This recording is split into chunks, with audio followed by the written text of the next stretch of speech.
Hey friends, you're watching BrainStormAcres. I'm Henry. And I'm Irene. We're going to be doing a bunch of cooking today.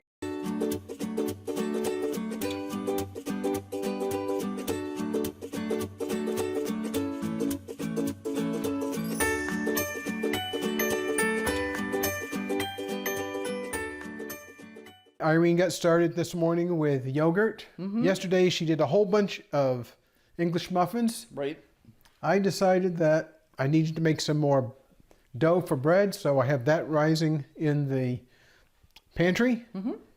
And it's lunchtime, so I decided it's time to go ahead and make some cream of cauliflower soup. So I'm going to get started with that. And we realized we hadn't shared with the fact that we do make creamed vegetable soups. They're very easy. Yeah. So I'll leave you to your slavery here. Yeah, slave. I have a quart of chicken stock here in this pot. It isn't my usual chicken stock, but it tastes pretty good, so I'm going to go ahead and use that. I have some of the cream sauce that I made for the cauliflower that I made 2 days ago, and I have some of the leftover cauliflower. So I'm going to add some of this cream sauce into the stock, and then I'll be putting some of the cauliflower in. And then I'll use an immersion blender to whiz it all up so it's nice and smooth.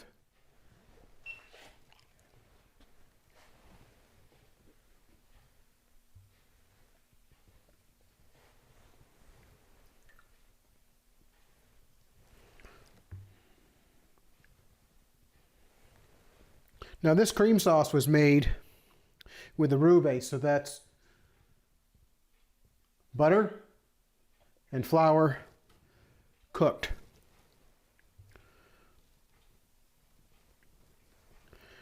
The cream sauce has a little bit of salt in it, so I'm going to be careful about how much of the cream sauce I actually put in here.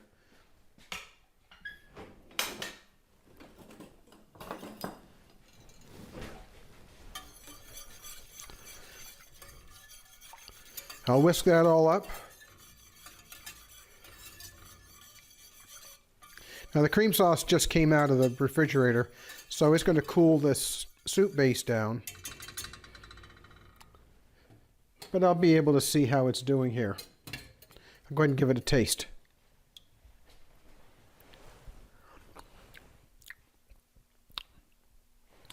I can put more of the cream sauce in.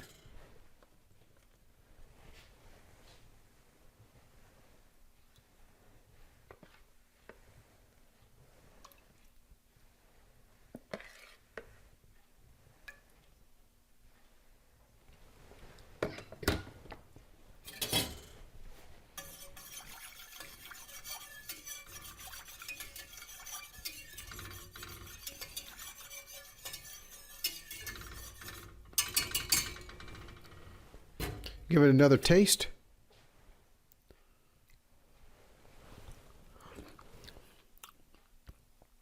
That's about as much as I want to put in. Go ahead and turn the heat up. I want to get this soup base about to a boil, so it'll thicken up a little bit more. Then I'll be putting the cauliflower pieces in and using the immersion blender. I'm going to get started cutting up the cauliflower pieces that I'm going to be putting in. And in case you don't know, you can use stems and pieces of many brassica vegetables. They're just fine. Now I don't want to take all of this cauliflower because I want to have some for dinner tonight. And I'm going to check this bit of stock to see if it's tender enough to use in the soup. I think it probably is.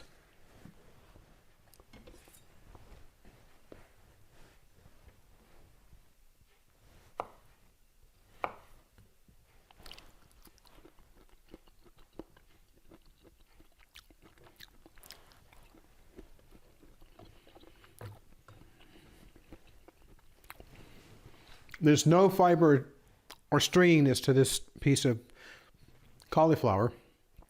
So I'm going to go ahead and chop it up a little bit and put it in the stock as well. Now when I cook a cauliflower, I only cut the stalk off so that it's just slightly proud of the cauliflower head itself.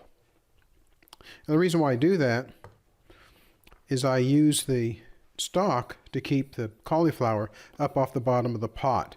That way I don't run any risk of burning the cauliflower. And normally there's plenty of stalk left,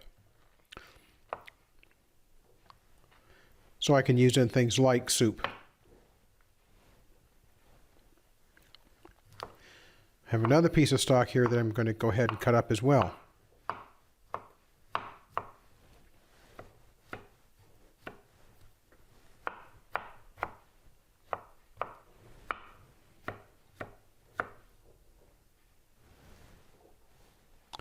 The soup is starting to come close to a boil.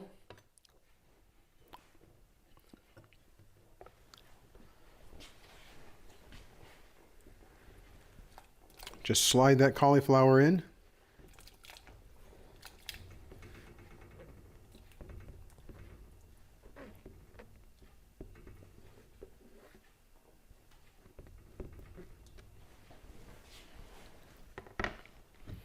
I'm going to get the immersion blender so that I can go ahead and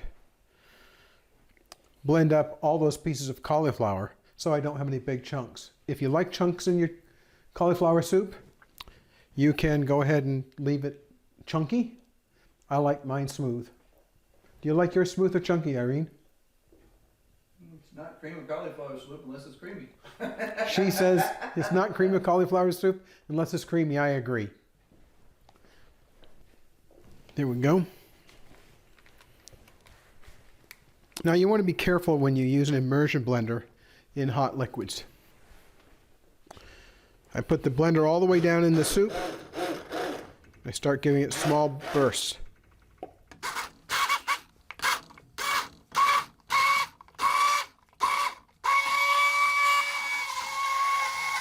Now I angle the immersion blender once I've got the big chunks blended up. That looks like it's going to be good enough.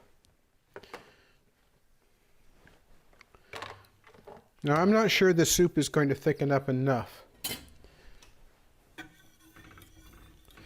I'm going to turn the temperature up quite a lot, and I'll stir it so that the cauliflower doesn't scorch on the bottom of the pot. But I want to get it up to temperature to see how well it's going to thicken.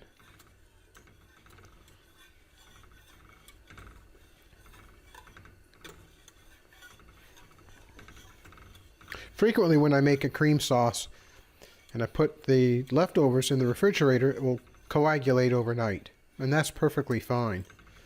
But when you reuse it the next day, if you're going to use it in a soup base or something like that, it doesn't always go back to the original consistency. Well, in this case, it won't go back to the same original consistency because I put a lot more stock in than I put in the cream sauce.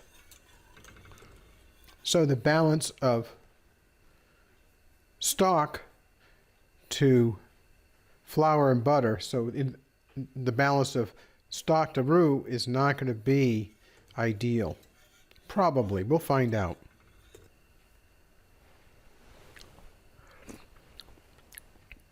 Good cauliflower taste.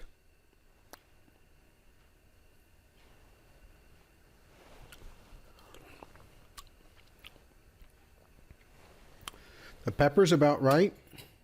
I think there's enough salt. I think what I'll do is I'll let Irene decide how much salt she wants in hers, and I'll add salt to mine if I want it. We do that frequently when we're cooking. We'll leave the last salt addition up to the individual diner. It doesn't make sense to make it strong enough for one person because it might be way too strong for the other.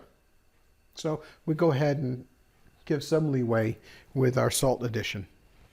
I bought some bread yesterday. That's why I'm making bread today, because I like the bread I make myself.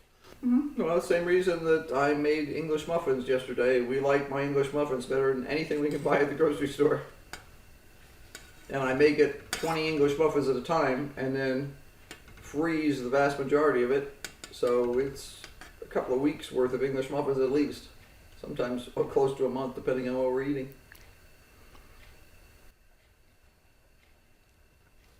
Well, that's just come to almost to the boil. I don't think it's going to thicken up anymore. If the soup seems fine to you, I'm ready to have lunch. How about you? Sounds good to me. Now, if I wanted to thicken this soup up now, if I weren't hungry and it wasn't lunchtime and Irene wasn't all ready to eat, I'd go ahead and thicken it up. The way I do that is I would use equal parts of butter and flour in a skillet. Heat the butter up, add the flour, cook the butter and flour together for enough time. I want the butter and flour to start turning a little bit of a brown. What that does is that removes the flour taste that you would otherwise taste in the soup. Then I go ahead and mix that in with the soup that's already here.